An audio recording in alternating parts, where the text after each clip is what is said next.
You're listening to Amazing Radio. This is Amazing Afternoons. Delighted to say that Amber Bain, aka the Japanese House, is on the line with me right now.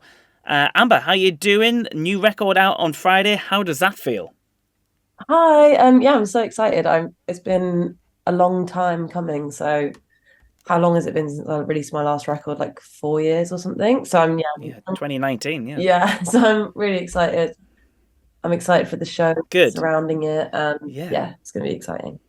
cool. I guess you're in full promo mode right now in the build up to the release. But will there be a time when you'll be able to reflect on this body of work, or did you do that the moment it was in the can? I mean, I kind of, as I'm writing a song, like I am in quite a reflective sort of mindset. Like I Mm, often will write half a song and then come back to it 6 months later and write the other half, having reflected on it for 6 months, you know? So I think it's going to be really interesting to see the live reaction to stuff, because obviously you can only tell so much like over the internet and comments, blah, blah, blah. It's going to be a real pleasure to see, well, I hope to see how the audience, how like a live audience receives it. So that's kind of the thing that I'm most excited about. yeah, I guess you will be as well. And there's a lot of emotion in this record, and in moments as well, some very quite sad, deep content. Do you find it hard to go to these places when you're writing, or is it some kind of expressional therapy that which kind of makes you feel better? I think both are true. Like it is definitely therapy, but it's definitely painful. Um, Yeah, Sometimes it can be really revealing to what you really think or you want, because you can write something that you didn't really know you felt, and then you'll be like, did I write that? Did I just say that because it rhymes, or do I actually really feel that? And most of the time, it's because you really genuinely feel it, and it's kind of mm. news to yourself. I guess that's. I mean, your music would never be described as soul music. Would kind of pigeonholed as that, but I guess that is the essence of soul music, isn't it? Speaking from experience and real hurt and those kind of things. Yeah, I mean, yeah, I wouldn't say it's soul genre, but essentially all these songs are about relationships and reflections on those relationships and how they affect your life. And like, Yeah, well, there's nothing is too complex about what I'm writing about, and I think I'm just exploring different ways of saying the same thing. There's this lyric I wrote a while ago in that song "Swim Against the Tide" where it just says, oh, actually, I've forgotten the exact lyric, but it's something along the lines of, I'm just looking for a new way to say I miss you.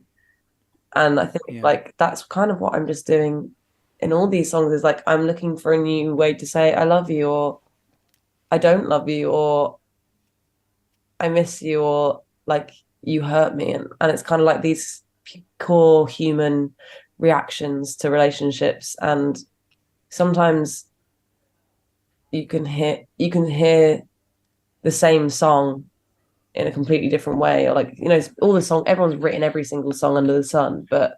sometimes you can just express something in a slightly different way that makes you think about it from a different perspective. And I guess that's what I'm kind of trying to do to some extent.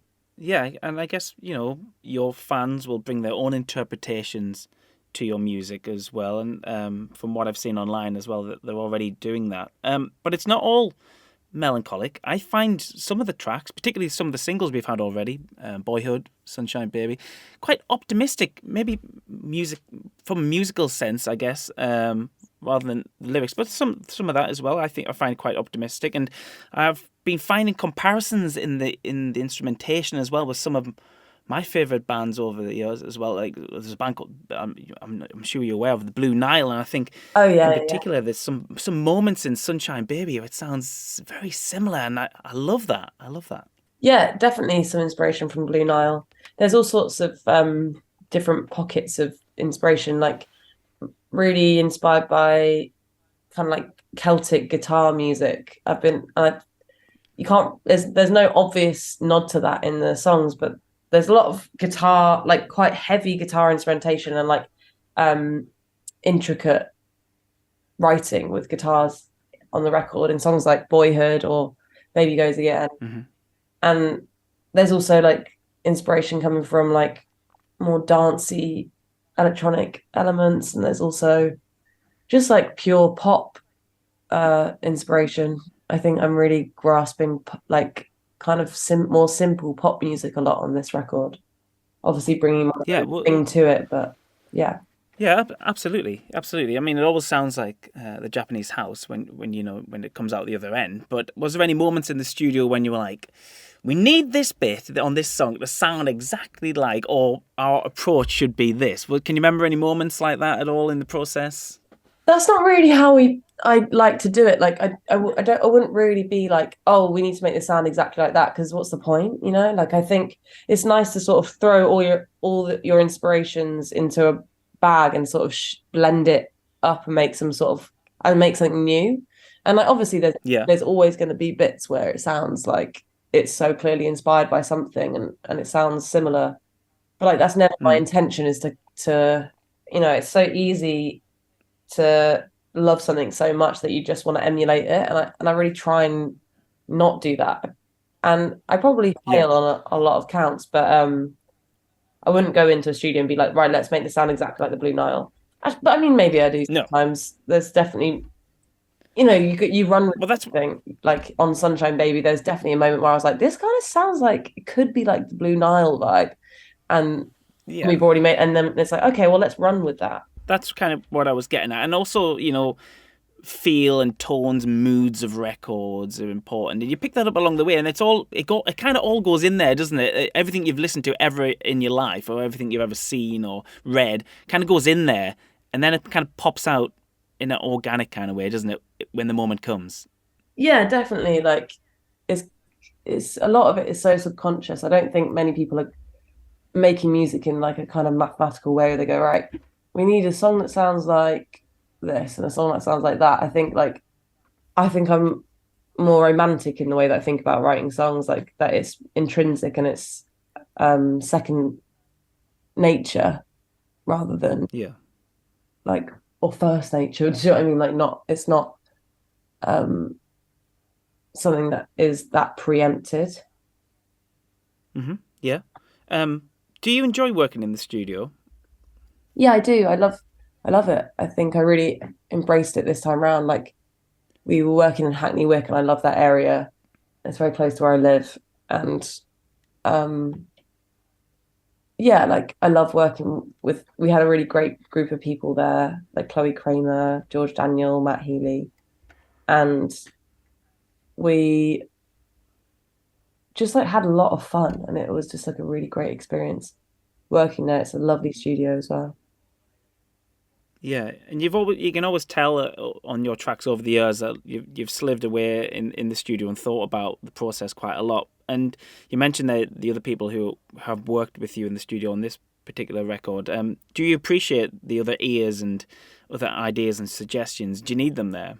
Yeah, I think I used to shy away from kind of collaboration because like I was trying to prove a point probably in a lot of ways because if you happen to be a woman and like you're into music production, like a lot of people find that impossible to believe that you could Yeah. uh, actually use a laptop is like kind of mind-boggling to them. So it's like really I was really like and also I guess I've had this stamp of like certain musicians always being a part of my career. But I kind of got over that and feel like I've made my point now. And like as a result, I'm able to, with ease, kind of collaborate with my friends who are all amazing musicians, who, as in my friends that work with me on this album.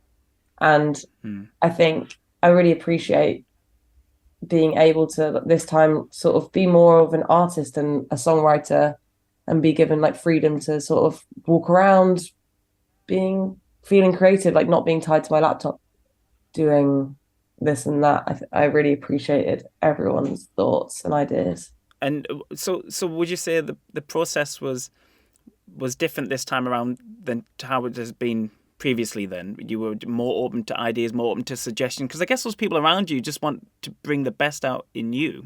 Yeah, I mean, I think people are people that are very good at like taking cues as to when not to push their ideas. Like, and I think it felt like an environment where everyone's ideas are very welcome in this scenario, and like, um, we we all instinctively get along really well, and we know each other really well. So it works really well in the studio. We all take up very different spaces, and that's a really great thing creatively. Yeah, definitely. And I think that will show, and it does show on the record that you created a good environment for writing and recording in it. What does success look like for you with this record? You've already got a very solid fan base out there, and they are already connecting with the record on the singles, from what I can see online anyway, and they're bringing their own interpretation to the tracks, and they're finding comfort in your music, which they always have, and maybe even they're even getting confidence to themselves within your music. Is that job done there for you with this record? Yeah, I mean, I guess a big thing that I always think about, which might seem like a small thing, is that like um I remember a few years ago it would have been kind of a big thing for me, and it would have been very considered and probably purposeful to have songs about women, like, and to be singing songs that are openly queer. And now it's Yeah. kind of like I don't even think about that. I'm kind of oblivious to it. And I think that in itself um exemplifies how much I've moved on from, or like I've how the world is sort of beginning to change around that too. And I think a great part of this record is that it's I hope it plays a small part in like normalizing talking about queer relationships. I know that it would have made a huge difference to me had I uh and it did make a huge difference to me when I found out one of my favorite artists was queer. Like it changed my entire course of life. So I hope that small element is something that post making the record I've come and thought about and been proud of. That it's kind of like essentially gay, and that's great. I think, yes, in terms of success, like I'm not one of those people that has like a checklist of things that I want to achieve. Like I think the goalposts always change. The more you achieve, the more you want. And so I'm kind of just trying to practice being happy with what I've got. And I really am happy with what I've got, and I'm happy with how it's going. And I will be happy with what happens with it. And so you should be. And I think you speak well there, and I think your music has had an impact on people just generally not really reacting the way they would maybe 10 years ago to a male person singing about another male, or female singing about another female in the lyrics. I don't think that's definitely not a big deal anymore, is it? Yeah, I mean, it depends who you ask. Like in some circles, yeah. In some countries, You yeah. okay?